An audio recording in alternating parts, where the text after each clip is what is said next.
அன்பர்களே வணக்கம்.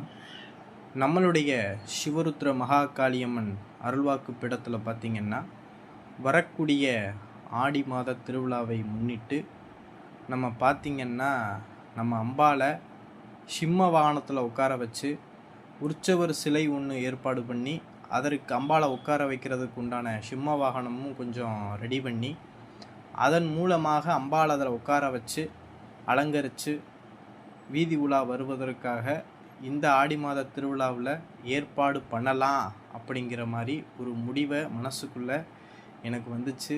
மனசுக்குள்ளே வந்தது இல்லாமல் அது ஒரு ஆசை. அம்பாளை சிம்மவானத்தில் உட்கார வச்சு வீதி உலா வரணும் அப்படிங்கிற ஆசை. அந்த ஆசையை இல்லாமல் அந்த காளி தேவி தான் எனக்கு அந்த ஆசையை கொடுத்துருக்கா அப்படிங்கிற மாதிரி நான் நினச்சிருக்கேன். சரிங்களா?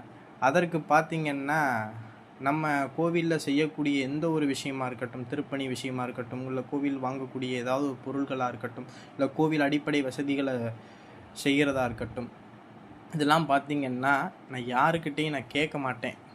இது செஞ்சு கொடுங்க, இது மாதிரி பண்ணி கொடுங்கங்கிறத கேட்க மாட்டேன். ஏன்னா நம்மளுக்கு இந்த மாந்திரீக விஷயங்கள் மூலமாக சில விஷயங்கள் செஞ்சு கொடுப்போம். அதன் மூலியமாக வரக்கூடிய அந்த பணங்கள் பொருளாதாரங்களை வச்சுத்தேன் நான் அந்த கோவில் திருப்பணி விஷயங்களாக இருக்கட்டும், கோவில் விஷயங்களாக இருக்கட்டும், எல்லாமே நான் பண்ணுவது உண்டு.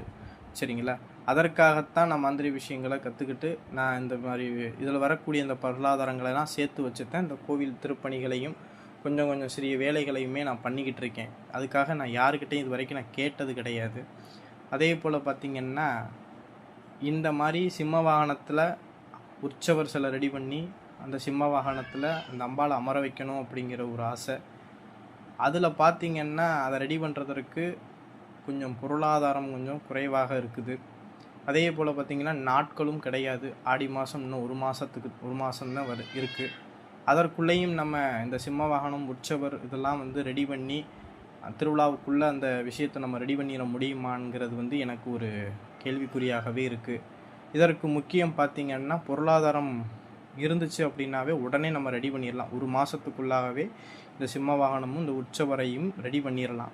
இந்த பொருளாதாரம் இல்லாத காரணத்தினால தான் கொஞ்சம் நம்ம யூடியூப் சேனல் வாயிலாக நம்ம போடலாம், நம்ம பக்தர்கள்ட்ட நம்ம கேட்கலாம், எல்லாரும் அவங்களால முடிஞ்ச உதவிகளை செஞ்சு அதன் மூலியமாக நம்ம இந்த உற்சவர் சிலையும் இந்த சிம்ம வாகனமும் நம்ம யூடியூப் சேனலில் போடுறது மூலியமாக அவங்கனால அந்த அம்பாள் இந்த சிம்ம வாகனத்தில் உட்கார்ந்து போகக்கூடிய அந்த நிலை அமையும் அப்படிங்கிறத கருத்தில் வச்சு தான் இந்த பதிவை உங்களுக்கு நான் பதிவிடுறேன். நம்மளுடைய யூடியூப் சேனலை பார்க்கக்கூடியவங்க பார்த்திங்கன்னா, வெளிநாட்டில் இருக்கக்கூடியவங்களும் இருக்கீங்க, தமிழகத்தில் இருக்கக்கூடியவங்களும் இருக்கீங்க, வெளியூர்களில் இருக்கக்கூடியவங்களும் நிறைய பேர் இருக்கீங்க. உங்களுக்கு ஏதாவது சிம்ம வாகனமோ இல்லை அம்பாளுடைய உற்சவர் சிலையோ உங்களுக்கு செய்ய விருப்பம் இருந்துச்சு அப்படின்னா, ஸ்க்ரீனில் தெரியக்கூடிய அந்த வாட்ஸ்அப் நம்பருக்கு நீங்கள் தொடர்பு கொண்டு அது சம்மந்தப்பட்ட டீட்டெயிலை நம்மள்கிட்ட வாங்கிக்கிட்டு அதற்குண்டான உதவி ஏதாவது செய்ய விருப்பம் இருந்துச்சுன்னா செய்யலாம். கட்டாயம் கிடையாது. அவரவர்களுக்கு விருப்பம் இருந்தால் மட்டும் நீங்கள் இந்த விஷயத்தை நீங்கள் செய்யலாம்.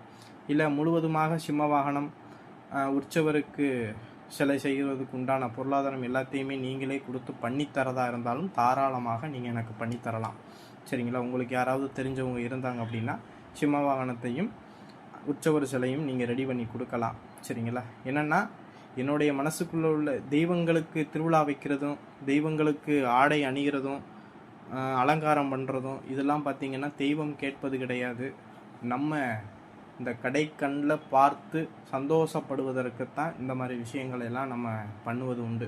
என்றைக்குமே தெய்வம் இப்படி தான் நான் இருக்கணும், இப்படி தான் வைக்கணுங்கிறது தெய்வம் கேட்பது கிடையாது.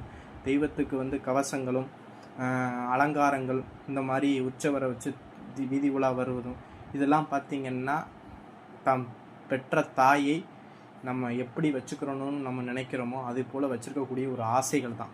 சரிங்களா? எனக்கு இன்றைக்கி கருவறையில் போய் அம்மாவை அபிஷேகம் பண்ணிவிட்டு புடவையெல்லாம் சாத்தி அலங்காரம் பண்ணிவிட்டு தூரத்துலேருந்து ஒரு பார்வை பார்ப்பேன். இன்றைக்கி எப்படி அம்மா அழகாக இருக்காளா, நம்மளால் முடிஞ்ச விஷயத்துக்கு அம்மாவை அழகுபடுத்திட்டோமா அப்படிங்கிற அந்த அழகில் தான் என்னுடைய பூஜை திருப்தியே இருக்குது.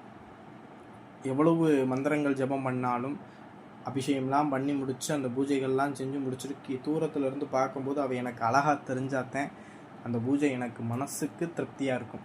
இது ஒவ்வொரு தெய்வத்தையும் தொட்டு பூஜை பண்ணக்கூடிய அந்த பூஜை செய்யக்கூடிய நபர்களுக்கு, உண்மையான அன்பு இருக்கக்கூடியவங்களுக்கு இது புரியும். சரிங்களா? அதே போல் தான் ஒரு தெய்வத்தை நம்ம இப்படிலாம் வச்சுருக்கணும், இப்படிலாம் செஞ்சு இப்படிலாம் அலங்காரம் பண்ணணுங்கிறது ஒரு ஆசை.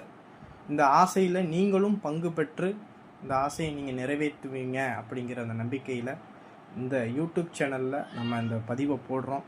இதை பார்க்கக்கூடியவங்க உங்களுக்கு ஏதாவது உதவி பண்ணணும்னு விருப்பம் இருந்துச்சு அப்படின்னா ஸ்க்ரீனில் தெரியக்கூடிய இந்த வாட்ஸ்அப் நம்பருக்கு தொடர்பு கொண்டு அது பற்றின சந்தேகங்களை கேட்டு தெரிஞ்சு நம்மள்கிட்ட உதவி பண்ணிக்கிறலாம். சரிங்களா? நன்றி, வணக்கம்.